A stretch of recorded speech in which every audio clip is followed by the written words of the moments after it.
Dirapi tempat gerak. Ini mohon dipegang oleh Bapak Ibu sekalian ketika bersosialisasi dalam kehidupan sehari-hari. Jaga jarak dengan antar personal, jangan terlalu dekat, 1-1,5 meter.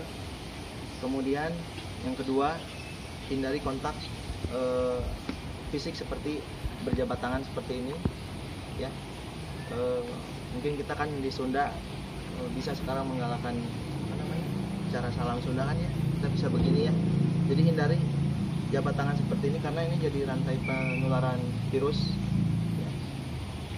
Kemudian ketika batuk atau bersin, gunakan etikanya, yaitu misalkan kita bersin atau batuk, kebetulan tidak memegang tisu atau sapu tangan, jadi seperti ini, sambil memalingkan wajah kalau misalkan batuk Bapak Ibu atau bersin. Misalkan batuk nih, langsung begini, ya, atau sebelah kiri juga boleh. Intinya tangan kita, telapak tangan ini sebenarnya menjadi salah satu sumber transmisi virus atau bakteri lain ke orang lain. Sebisa mungkin kantongi tisu atau sapu tangan untuk jaga-jaga kalau kita batuk atau bersin. Kemudian sebisa mungkin tiap personal punya hand sanitizer. Ya, kalaupun tidak ada, mungkin karena kelangkaan atau bagaimana, bisa dengan tisu basah. Sesering mungkin cuci tangan kita sehari-hari. Tidak ada patokan sehari 3 kali atau 4 kali, bisa lebih, bisa 10-15 kali, sesering mungkin. Terutama ketika kita akan makan atau memegang benda yang akan masuk ke mulut kita. Kemudian yang paling penting juga adalah jangan panik, jangan terlalu khawatir berlebihan, karena dalam menghadapi situasi apapun, ketenangan adalah nomor 1. Kemudian untuk di balai sendiri, mohon disediakan hand sanitizer yang bisa digunakan oleh seluruh karyawan setiap pintu masuk kantor, baik di balai besar ini atau di kantor-kantor bidang. Mengenai cara mencuci tangan yang baik, sebetulnya ada 6 langkah. Pagi ini akan saya praktekkan, mohon ikuti dan diingat ketika cuci tangan menggunakan walaupun hanya air mengalir atau air sabun atau hand sanitizer, usahakan caranya sama seperti ini. Ya, Bapak Ibu, makanya misalkan hand sanitizer ya, misalkan hand sanitizernya model pencet ya, tinggal pencet. Itu jangan pakai tangan kita begini pencetnya, pakai ini ya, pakai siku kita. Nah seperti ini. Udah secukupnya. Pertama ini dulu,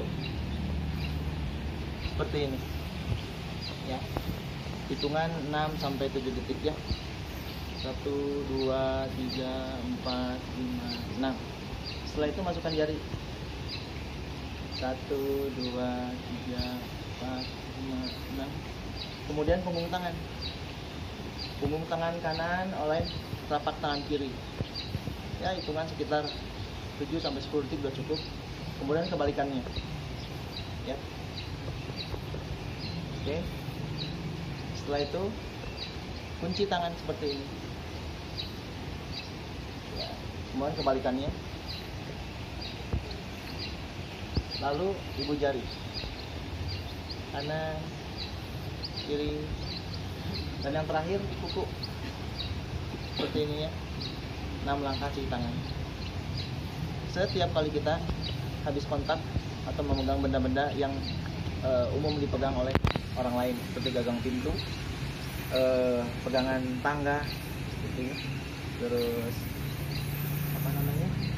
apapun lah benda-benda yang umum dipegang oleh orang lain. Kemudian alat-alat pribadi seperti name tag ya, pulpen, apalagi yang suka dipegang Bapak Ibu yang sehari-hari, yang melekat lah ya. Ya, handphone teman kita pegang. Nah itu hati-hati, langsung cuci tangan. Kalau bisa dibersihkan, bersihkan itu pulpennya, name tagnya atau handphone, bawa tisu basah. Bila suhu di atas 38 derajat, disarankan untuk tidak masuk kantor.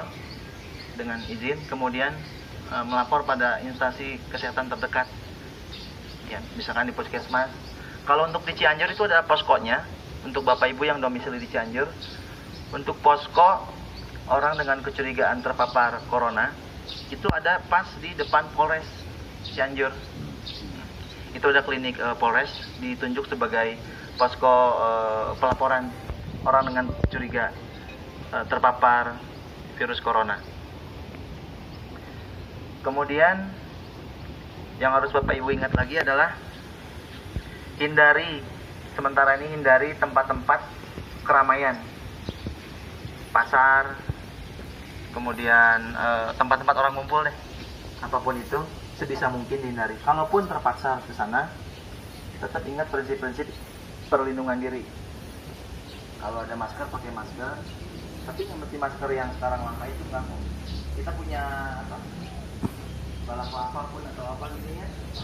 Bandana itu boleh. Cuman perlu waktu. Nah, siapa saja yang rentan menjadi fatal kalau kena corona? Satu, orang tua. Ya. Orang tua. Kemudian perokok.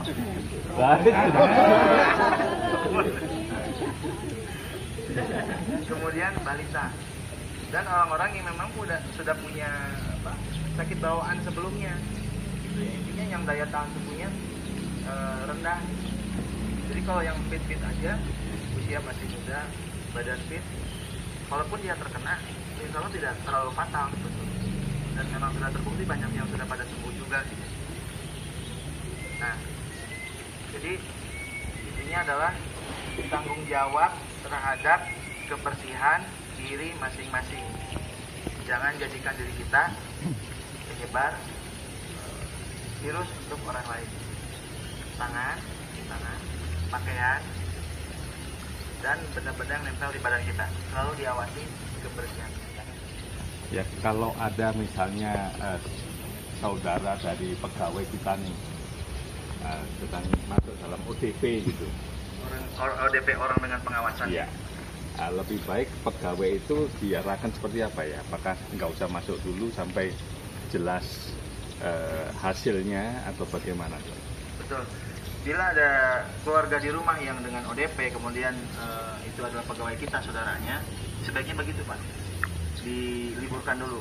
Kalau memang sudah jelas confirm saudaranya dia itu orang dengan pengawasan, gitu, untuk memutus rantai penularan. Dok, ini kalau seandainya kan ada beberapa teman juga menanyakan, seandainya kita mau proaktif mengetes diri kita sendiri terbebas dari virus, atau ada enggaknya virus dalam tubuh kita, apakah ada fasilitasnya dari pemerintah untuk tes tersebut, atau memang harus bayar? Kalau misalnya ada bayar, misalnya berapa biar teman-teman tahu? Terima kasih. Ya, untuk yang tes packnya itu, yang cara cepat itu nggak bisa ada di semua tempat tuh. Jadi hanya rumah sakit yang ditunjuk gitu, yang pack yang simple banget diperiksanya itu, yang 2 jam bisa ketemu. Nah, cuman nggak semua punya dan mahal juga. Nah, itu diperuntukkan untuk pasien-pasien atau orang-orang yang memang sudah dicurigai berat gitu.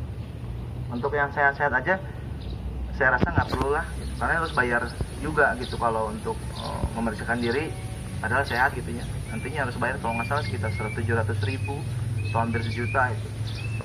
Jadi sebenarnya nggak perlu. Ya, yang perlu itu yang memang udah ada kecurigaan nih, sesak napas, batuk pilek, sesak. Tapi itu nggak bayar kalau itu pasien dengan itu.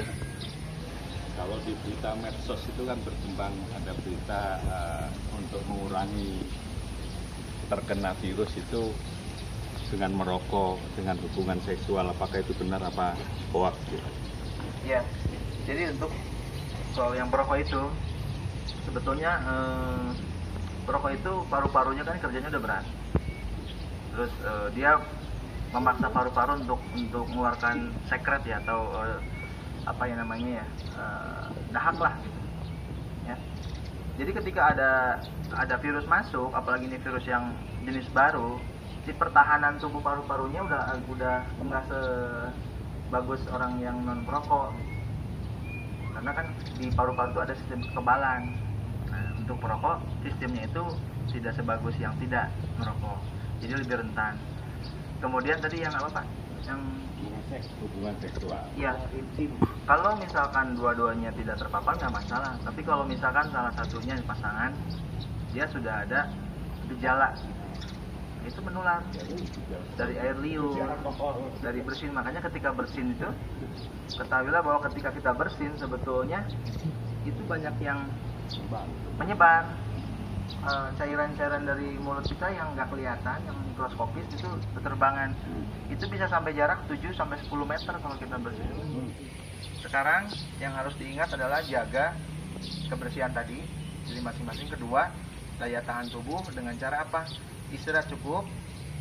Yang bagian tugas piket malam misalkan begadang terpaksa, misalkan bapak yang tugas di atas begadang itu paginya ya udah istirahat total gitu ya, supaya daya tahan tubuhnya bagus. Kemudian konsumsi makanan yang 4 sehat 5 sempurna lah ya. Kalau mau ditambah multivitamin boleh, apapun pak, vitamin C terutama yang ada vitamin C nya gitu. Mau dengan rempah-rempah, jamu-jamuan boleh, nggak apa-apa, nggak masalah, selama itu bisa nambah daya tahan tubuh kita. Kurkuma, air jahe misalkan gitu ya, apapun itu. Nah, itu balik lagi ke daya tahan tubuh, karena virus itu self limiting disease, artinya penyakit yang sembuh sendiri sebetulnya, asal daya tahan tubuh bagus. Ya gitu aja, mungkin ada lagi Bapak Ibu, semoga bermanfaat. Assalamualaikum warahmatullahi wabarakatuh. Tadi beberapa hal yang harus kita perhatikan dan perlu digarisbawahi, jaga kebersihan. Saya kira itu. Terima kasih. Assalamualaikum warahmatullahi wabarakatuh. Waalaikumsalam warahmatullahi wabarakatuh.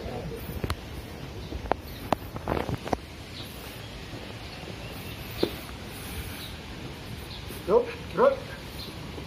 Belum mulai, marilah kita berdoa menurut agama dan berdoa.